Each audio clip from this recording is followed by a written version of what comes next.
మనల్ని మనం నమ్మాలి. సో, మన పైన మనకి it help you with self confidence ఉంటుందో, మనం సమస్యల్ని ఎదురెళ్ళి పోరాడగలిగే శక్తి మనలో పెరుగుతుంది. భయం అనేది పోతుంది. నేను మీకు చిన్న ఎగ్జాంపుల్ చెప్తాను.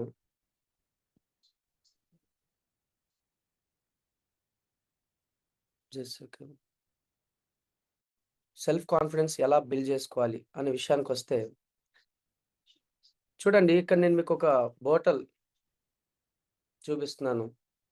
మన లైఫ్‌లో సెల్ఫ్ కాన్ఫిడెన్స్ పోతే ఆల్మోస్ట్ అన్నీ కోల్పోతామండి మనం.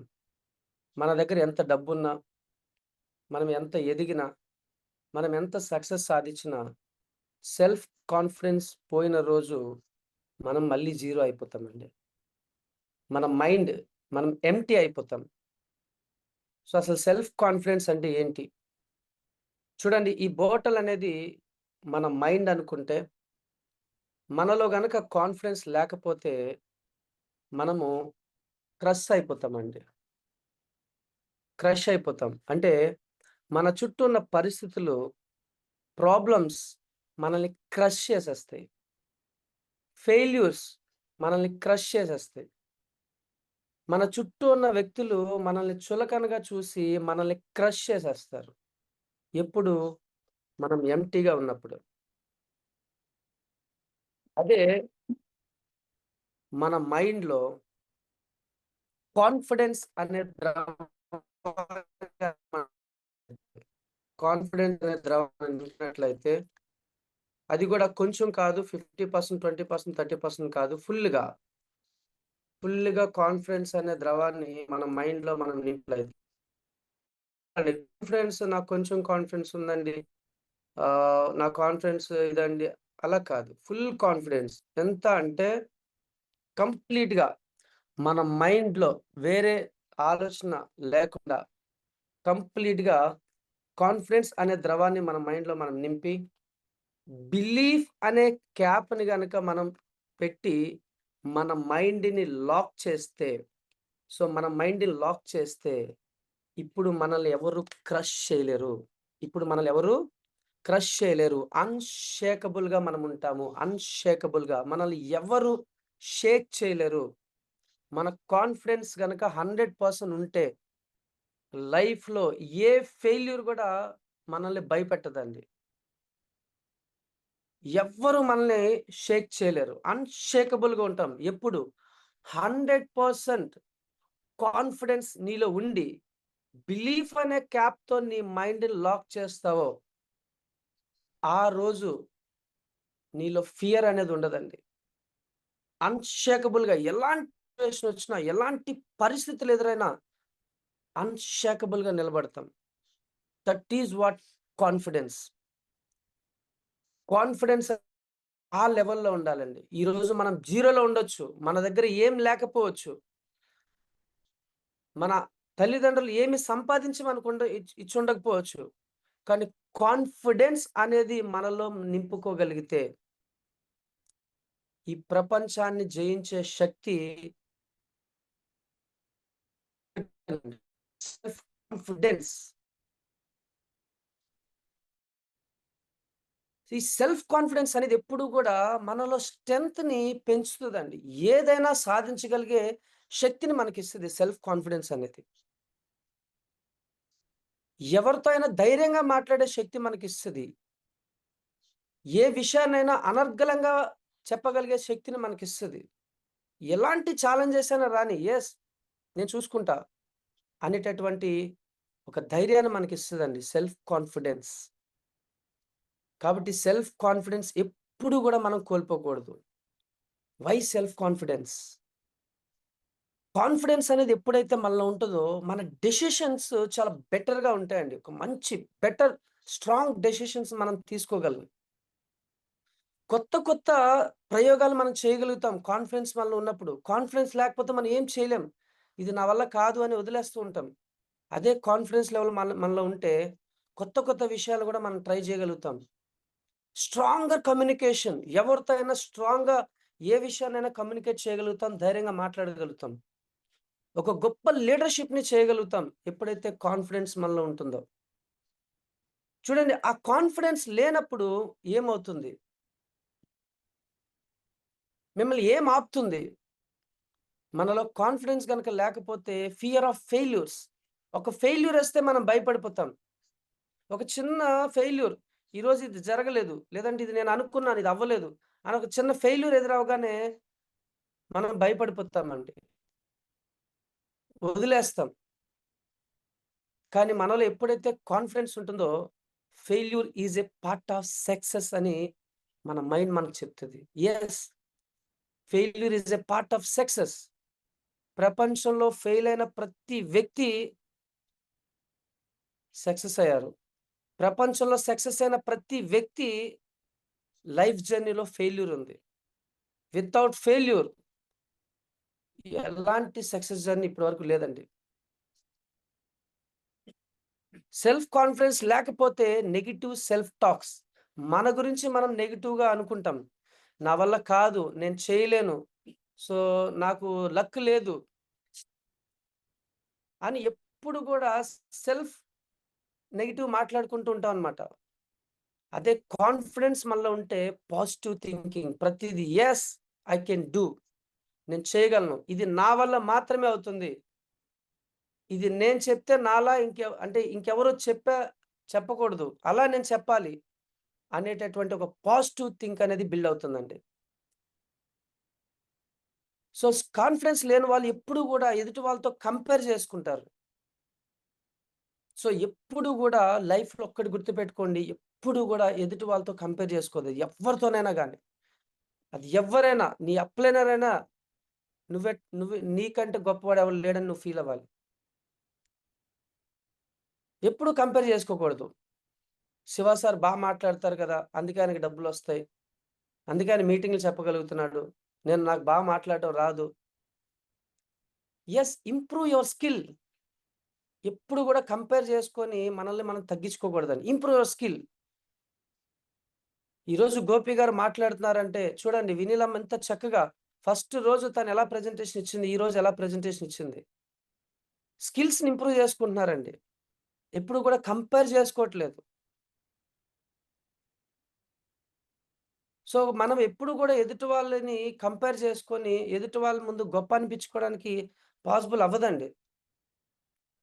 యెస్, ఈరోజు మన దగ్గర మనకేం లేకపోవచ్చు. కానీ ఎప్పుడైతే మన స్కిల్స్‌ని మనం ఇంప్రూవ్ చేసుకుంటూ వెళ్తామో, మనం గూడా గొప్పగా మాట్లాడతాం, గొప్పగా ప్రెజెంటేషన్ ఇవ్వగలుగుతాం, గొప్పగా సెమినార్‌లు చేయగలుగుతాం. సో, ఫస్ట్ ఓవర్ థింకింగ్ అనేది తగ్గించుకోవాలండి. కాన్ఫిడెన్స్ లెవెల్ లేకపోతే ఎప్పుడు ఏదో ఒకటి ఆలోచిస్తుంటాం. పిచ్చి పిచ్చిగా ఆలోచిస్తుంటాం. సో, అదే కాన్ఫిడెన్స్ మనలో బిల్డ్ చేసుకుంటే, సో, ఓవర్ థింకింగ్ ఆపి డైలీ మనం ప్రాక్టీస్ చేయగలుగుతాం. ఏ విషయాన్నైతే డైలీ మనం ప్రాక్టీస్ చేస్తామో, అక్కడ మనం సక్సెస్ అవుతాం. కాబట్టి కాన్ఫిడెన్స్ అనేది మనం బిల్డ్ చేసుకోవాలండి. కాన్ఫిడెన్స్‌కి the main important thing, believe in yourself first. నీలో కాన్ఫిడెన్స్ బిల్డ్ అవ్వాలి అంటే బిలీవ్ ఇన్ యువర్ సెల్ఫ్. మనల్ని మనం నమ్మాలి. ప్రపంచంలో నన్ను నేను నమ్మకపోతే ఇంకెవరు నమ్ముతారు? సో, ఇది చాలా చాలా ఇంపార్టెంట్ అండి. అప్పుడే మన కాన్ఫిడెన్స్ లెవెల్ అనేది బిల్డ్ అవుతుంది. How to build confidence? ఈరోజు మనం డైరెక్ట్ సెల్లింగ్ బిజినెస్‌లో ఉన్నాం. సో, మనం ప్రెజెంట్ చేయాలి. మన విషయాన్ని మనం ప్రెజెంట్ చేయాలి. పబ్లిక్‌కి మనము మన దగ్గర ఉన్నదాన్ని చూపిచ్చాలి. సో, ఎప్పుడు మనలో కాన్ఫిడెన్స్ బిల్డ్ అవుతుంది? Improve yourself. ఎప్పుడైతే మన బాడీ లాంగ్వేజ్‌ని మనం ఇంప్రూవ్ చేసుకుంటామో, మనలో కాన్ఫిడెన్స్ లెవెల్ అనేది బిల్డ్ అవుతుంది. సో, బాడీ లాంగ్వేజ్‌ని ఎలా ఇంప్రూవ్ చేయాలి? Stand up straight. మీరేదైనా మాట్లాడేటప్పుడు స్ట్రెయిట్‌గా నిలబడి మాట్లాడండి. మీలో కాన్ఫిడెన్స్ లెవెల్ పెరుగుతుంది. డల్‌గా బాడీ ఇలా వదిలేసి, ఎవరితోనైనా మాట్లాడేటప్పుడు స్టిఫ్‌గా నిలబడాలి. స్టిఫ్‌గా నిలబడితే మీలో కాన్ఫిడెన్స్ లెవెల్ పెరుగుతుంది. Make eye contact. మీరేదైనా ఒక విషయం మాట్లాడుతున్నప్పుడు ఎదుటి వాళ్ళతో ఐ కాంటాక్ట్ మెయింటైన్ చేయండి. ఫేస్ చూస్తూ, కళ్ళలో చూస్తూ మీరు చెప్పాలనుకున్న విషయం చెప్పినప్పుడు కాన్ఫిడెన్స్ లెవెల్ ఇంకా డబుల్, త్రిబుల్ అవుతుందండి. Speak clarity. ఎప్పుడైతే ఒక విషయాన్ని మనం క్లారిటీగా, స్పష్టంగా చెప్తామో, సో, మనలో కాన్ఫిడెన్స్ లెవెల్ ఇంకా పెరుగుతుంది. అన్నిటికంటే ఇంపార్టెంటు స్మైల్ న్యాచురల్లీ. ఫస్టు ఫేస్‌లో ఒక స్మైల్ మెయింటైన్ చేయండి. ఎప్పుడైతే మనం ఒక స్మైల్ మెయింటైన్ చేస్తూ ఉంటామో, మనలో కాన్ఫిడెన్స్ లెవెల్ ఎప్పుడు 100% అలాగే ఉంటాయండి. తగ్గవు. ఎందుకంటే ఒక్క స్మైల్‌తో సో, చాలా స్ట్రెస్‌ని తగ్గించొచ్చు. ఈవెన్ ఎదుటి వాళ్ళ స్ట్రెస్‌ని కూడా తగ్గించొచ్చు. సో, మనలో ఉన్న కాన్ఫిడెన్స్‌ని చూపించగలిగేటటువంటి ఒకే ఒక్క థింగ్ స్మైల్. ఏ విషయాన్ని ఎప్పుడైతే మనం స్మైల్‌తో ఉంటాం. స్మైల్ అంటే మళ్ళీ అహాహాహా! ఇహిహి అని చెప్పేసి పళ్ళెక్కిలించి నవ్వడం కాదు. సో, ఒక ప్రెజెంటేషన్ చేస్తున్నప్పుడు మనం ఎలాంటి ఒక సింపుల్ స్మైల్ మెయింటైన్ చేయగలిగితే మనలో కాన్ఫిడెన్స్ లెవెల్ అనేది బిల్డ్ అవుతుందండి. ప్రతిరోజు అద్దం ముందు నిలబడి మనల్ని మనము గొప్పగా చూసుకోవాలి. ఒక కోటీశ్వర్‌లా చూసుకోవాలి. నేను సాధించిన తర్వాత ఎలా ఉంటాను? నా బాడీ లాంగ్వేజ్ ఎలా ఉంటుంది? అని మనల్ని మనం చెక్ చేసుకోవాలి. డ్రెస్సింగ్ మంచి డ్రెస్సింగ్ చేసినప్పుడు మీలో కాన్ఫిడెన్స్ లెవెల్ పెరుగుతుందండి. చూడండి ఎప్పుడు ఉండే విధంగా డ్రెస్సింగ్ కాకుండా డిఫరెంట్‌గా ఒక మంచి లుక్ మెయింటైన్ చేయడానికి ట్రై చేయండి. మంచి ఫార్ములా. సో, అలానే మనం కాస్ట్‌లీ కొనాల్సిన అవసరం లేదండి. కరెక్ట్‌గా నార్మల్‌గా గూడా మనకు సూట్ అయ్యేటటువంటి డ్రెస్సింగ్ మనం కరెక్ట్‌గా చేయగలిగితే ఒక మంచి formal shirt, formal pant, polish shoe, ఒక మంచి వాచ్ ఇలా మనలో ఒక షేప్ తీసుకొచ్చి అంటే ఒక డ్రెస్సింగ్ స్టైల్‌ని గనుక మనం మార్చగలిగితే మనలో చాలా కాన్ఫిడెన్స్ లెవెల్ బిల్డ్ అవుతుంది. మన బాడీ పోస్చర్ మారుతుంది.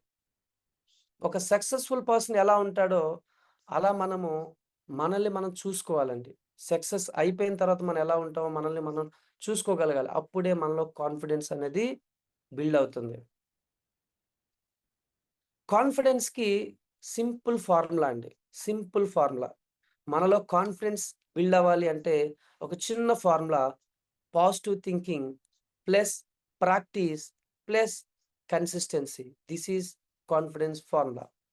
ఎప్పుడు మనలో కాన్ఫిడెన్స్ 100% బిల్డ్ అవుతుంది అంటే ఒక విషయాన్ని మనం పాజిటివ్‌గా చూడాలి. ఏ విషయాన్నైనా. పాజిటివ్ థింకింగ్‌తో ఉండాలి. ఒక ఫెయిల్యూర్ వచ్చిందా? అంతా నా మంచికే. ఏదైనా మిస్టేక్ జరిగిందా? మన మంచికే. ఏది జరిగినా మన మంచికే, నా మంచికే అని ఎప్పుడు మనం ఫీల్ అవుతామో, అప్పుడు మనం ఇంకొక అడుగు ముందుకేయగలుగుతాం. ప్రాక్టీస్. ఒక చిన్న విషయాన్ని మనం స్టార్ట్ చేసి, ప్రతిరోజు మనం ప్రాక్టీస్ చేయగలిగితే, ఒక పెద్ద సక్సెస్‌ని చూడగలుగుతామండి. సక్సెస్ ఎప్పుడూ ఒక్క రోజులో వచ్చేదు. మనం చేసే చిన్న చిన్న పనులు కన్సిస్టెన్సీగా మనం చేసుకుంటూ వెళ్తే కన్సిస్టెన్సీ. మీరొక బుక్ రాయాలి. ఒక నవల రాయాలనుకుంటున్నారు. ఒక్క రోజులో నవల రాసేయగలమా? సో, చిన్న చిన్న థాట్స్‌ని పేపర్ మీద పెడుతూ కన్సిస్టెన్సీగా రాస్తూ ఉంటే అది ఒకరోజు ఒక నవలగా పూర్తవుతుంది.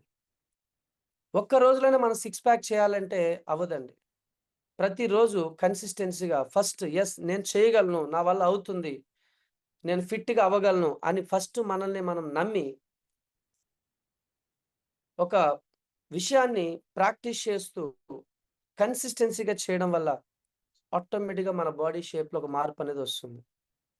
సో, కాన్ఫిడెన్స్‌కి simple formula positive thinking plus practice plus consistency. ఎప్పుడైతే ఇది మనం మెయింటైన్ చేస్తామో 100% మనలో కాన్ఫిడెన్స్ లెవెల్ అనేది బిల్డ్ అవుతుందన్నమాట. Confidence is not about being perfect. It is about believing in your progress. Confidence అనేది మనం పర్ఫెక్ట్‌గా కనిపించడం కోసం కాదండి. ఇది మీ బిలీవింగ్ సిస్టమ్‌ని పెంచేది. అలాగే మీ యొక్క ప్రోగ్రెస్‌ని చూపిచ్చేది. Confidence grows with action. Take one small step forward every day. Confidence మనలో ఎలా బిల్డ్ అవుతుంది? ఒక విషయాన్ని ప్రతిరోజు నేను పొద్దున్న ఒక 10 నిమిషాలు మెడిటేషన్ చేయాలి అని మీరు ప్రతిరోజు కన్సిస్టెన్సీగా ఒక 5 నిమిషాలు లేదా 10 నిమిషాలు మీరు మెడిటేషన్ చేయడం అలవాటు చేసుకుంటే మీలో కాన్ఫిడెన్స్ లెవెల్ పెరుగుతుంది.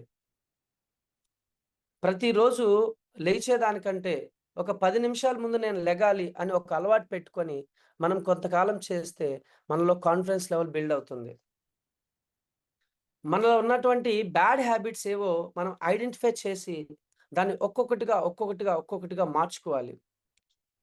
ఏ హ్యాబిట్ మనల్ని వెనక్కి లాగుతుంది? ఏ హ్యాబిట్ వల్ల మనలో కాన్ఫిడెన్స్ లెవెల్ పోతుంది? ఏ హ్యాబిట్ వల్ల మనం ఫెయిల్ అవుతున్నాం అని మనం ఐడెంటిఫై చేసుకొని, ఆ హ్యాబిట్‌ని ఒకేసారి పెద్దగా మనం మార్చాలంటే మార్చలేము. అన్ని హ్యాబిట్స్ ఒకేసారి మనలోంచి పోవు. ఫస్ట్ ఒక హ్యాబిట్‌ని ఐడెంటిఫై చేసి, దీనివల్ల నాలో కాన్ఫిడెన్స్ లెవెల్ పడిపోతుంది. నేను ఫెయిల్ అవుతున్నాను అని ఏ హ్యాబిట్ అయితే మీలో ఉంటుందో, దాన్ని చిన్నగా మార్చుకుంటూ ప్రతిరోజు కన్సిస్టెన్సీగా మారే ప్రయత్నం చేస్తే, ఒకరోజు అది పూర్తిగా ఆ హ్యాబిట్ అనేది మన నుంచి దూరం అయిపోతుందండి. సో, దీనివల్ల మీ కాన్ఫిడెన్స్ లెవెల్ పెరుగుతాయి. చూడండి, ప్రతిరోజు మనం జూమ్‌కి 6 గంటలకు జూమ్ అంటే 5-10 నిమిషాల ముందు మనం మెడిటేషన్ వీడియో ప్లే చేస్తున్నాం. ఎందుకు మెడిటేషన్ వీడియో ప్లే చేస్తున్నాం? నిజంగా ఎంతమంది మీ గుండెల మీద చేసుకొని చెప్పండి మెడిటేషన్ చేస్తున్నారు? ఇక్కడ మెడిటేషన్ వీడియో ప్లే అవుతుంటే. సో, 6 గంటలు లేసి మనం రావాలనుకుంటున్నాం. 6:15కి వస్తున్నాం, 6:30కి వస్తున్నాం. ఇంకొక అర్ధగంట మనం ముందుగా లెగవాలి అని మనం మన డైలీ రొటీన్ లైఫ్‌లో ఎందుకు మనం ఒక హ్యాబిట్‌గా పెట్టుకోకూడదు? ఒక గంట ముందు లెగవాలి. ఒక హాఫ్ అన్ అవర్ నేను వ్యాయామం చేయాలి. సో, మెడిటేషన్ చేయాలి అని ఎందుకు మనం అనుకోవట్లేదు? సో, ఇలా మనము చిన్న చిన్న మార్పులు మనలో మనం చేసుకొని, ఒక కన్సిస్టెన్సీని గనక మనం అప్లై చేస్తే, మనలో కాన్ఫిడెన్స్ లెవెల్ అనేది విపరీతంగా పెరిగిపోతుందండి. ఎప్పుడైతే మన కాన్ఫిడెన్స్ లెవెల్ పెరుగుతుందో, ఈ ప్రపంచంలో ఏది ఎదురైనా దాన్ని జయించగలిగే శక్తి, దాన్ని ఎదిరించగలిగేటటువంటి ధైర్యం మనలో పెరుగుతాయండి. కాన్ఫిడెన్స్ లెవెల్ తగ్గిన ప్రతిసారి మీరొక విషయాన్ని గుర్తు తెచ్చుకోవడానికి ప్రయత్నం చేయండి. ఎప్పుడైనా మనలో కాన్ఫిడెన్స్ లెవెల్ తగ్గుతుందనిపిస్తుందా? అరే! ఇది నేను చేయలేకపోతున్నాను, నా వల్ల కాదు అనిపిస్తుందా? ఒక విషయాన్ని మొదలుపెట్టి వదిలేయాలనిపిస్తుందా? ఇది ఇంక నా వల్ల కాదు, నేను గివ్ అప్ ఇచ్చేయాలనిపిస్తుందా? అలాంటప్పుడు ఒక్క విషయాన్ని, ఈ ప్రపంచాన్ని కదిలించినటువంటి ఒక్క విషయాన్ని మీరు గుర్తు తెచ్చుకునే ప్రయత్నం చేయండి. అదే 2011 మార్చ్ 20వ తారీఖున జరిగినటువంటి వరల్డ్ కప్ సెమీ ఫైనల్. ఈ ఒక్క మ్యాచ్‌ని గనక మనం గుర్తు చేసుకోగలిగితే, మనలో కాన్ఫిడెన్స్ లెవెల్ అనేది మళ్ళీ మనం తిరిగి పొందొచ్చు. ఏ రోజైనా ఏదైనా గివ్ అప్ ఇవ్వాలి అన్న ఆలోచన వచ్చినప్పుడు, ఈ ఒక్క విషయాన్ని, ఈ ఒక్క సిట్యుయేషన్‌ని మీరు గుర్తు తెచ్చుకోవడానికి ట్రై చేయండి. అసలు ఏం జరిగింది? 2011 వరల్డ్ కప్ సెమీ ఫైనల్‌లో ఏం జరిగింది? ఎందుకు శివ గారు ఈ సిట్యుయేషన్‌ని గుర్తుపెట్టుకోమంటున్నారు? ఒక్కసారి మనం చూద్దాం. ఎవరైతే 2011 వరల్డ్ కప్ చూస్తున్నారో ఆ టైంలో ఒక వీరుడు, అతను పోరాడిన వీరోచిత పోరాటం గురించి మనం ఒక్కసారి మనలో సెల్ఫ్ కాన్ఫిడెన్స్ అనేది 100 రెట్లు కాదు, 1000 రెట్లు పెరుగుతుందండి. అసలు ఏం జరిగింది 2011 world cup semi final? Yuvraj Singh మీ అందరికీ తెలిసినటువంటి ఫేమస్ క్రికెటర్. మనందరికీ బాగా పరిచయం ఉన్నటువంటి క్రికెటర్. సో, ఆ రోజు వరల్డ్ కప్ సెమీ ఫైనల్ ఒక్కొక్కరుగా వెళ్తున్నారు, ఔట్ అవుతున్నారు, వెనక్కొస్తున్నారు. ఏ బ్యాట్స్‌మన్స్ అయితే మనల్ని గెలిపిస్తారని మనం హోప్‌తో ఎదురు చూసామో, ఆ బ్యాట్స్‌మన్స్ అందరూ ఒకరి తర్వాత ఒకరు ఔట్ అవుతూ పెవిలియన్ వైపు చేరుతుంటే, మిడిల్ ఆర్డర్‌లో వెళ్ళినటువంటి నోట్లోంచి రక్తం బొట్లుగా, దారలుగా కారుతుంది. తుడుచుకుంటున్నాడు, వెళ్తున్నాడు, బౌండరీ కొడుతున్నాడు, మళ్ళీ రక్తం కారుతుంది, మళ్ళీ తుడుచుకుంటున్నాడు, మళ్ళీ బౌండరీ 6 కొడుతున్నాడు. ఇలా రిపీటెడ్‌గా తనలోంచి బ్లడ్ రావడం స్టార్ట్ అయిందండి. సో, బ్లడ్ వామిటింగ్ అయిపోతుంది. చూడండి ఆ సిట్యుయేషన్‌లో ఎవరైనా క్రికెటర్ ఉంటే అతని పరిస్థితి ఏంటి? మనమే ఉంటే ఆ పరిస్థితిలో మనం ఏం చేస్తాం? ఖచ్చితంగా క్విట్ అవుతాం. కానీ అలా బ్లడ్ పడుతుంటే తన దగ్గరికి ఎంపైర్ వచ్చి, "సో, ఇది మీకు చాలా సీరియస్ అవుతుంది. మీరు పెవిలియన్‌కి వెళ్ళండి" అని ఎంపైర్ ఒక మాట అంటే, ఆ రోజు తను చెప్పిన మాట ఈరోజు ప్రపంచంలో ఎంతో మందిని ఇన్‌స్పైర్ చేసినటువంటి మాట. ఈ గ్రౌండ్‌లోంచి నేను బయటికి ఎళ్ళడం అంటూ జరిగితే, ఒకటి నేను ఔట్ అయ్యి ఎళ్ళాలి. లేదా నా శరీరం వెళ్ళాలి. ఒకవేళ నేను ఈ పోరాటంలో చనిపోతే, నా బాడీ మీద త్రివర్ణ పతాకాన్ని కప్పి నన్ను ఇక్కడి నుంచి బయటికి తీసుకెళ్ళండి. నా ఒంట్లో ప్రాణం ఉన్నంత వరకు, నా రక్తం నా నా ఒంట్లో చివరి రక్తపు బొట్టున్నంత వరకు నేను ఇండియాని గెలిపించడం కోసం నేను పోరాడుతాను. ఈ పోరాటంలో నేను చనిపోతే నా శవాన్ని తీసుకెళ్ళండి. అంతేగాని నేను పెవిలియన్‌కి రాను అని చెప్పి ఒక అజేయమైనటువంటి విన్నింగ్స్ ప్రపంచంలో ప్రతి ఒక్కరు గుర్తుపెట్టుకునేలాగా, ప్రతి ఒక్క భారతీయుడు గుర్తుపెట్టుకునేలాగా ఒక అద్భుతమైనటువంటి ఇన్నింగ్స్ ఆడి తను ఏం సాధించి పెట్టాడో చూద్దాం ఒకసారి. तेरी मिट्टी में मिल जावा गुल बन के मैं खिल जावा इतनी सी है दिल की आरज़ू तेरी नदियां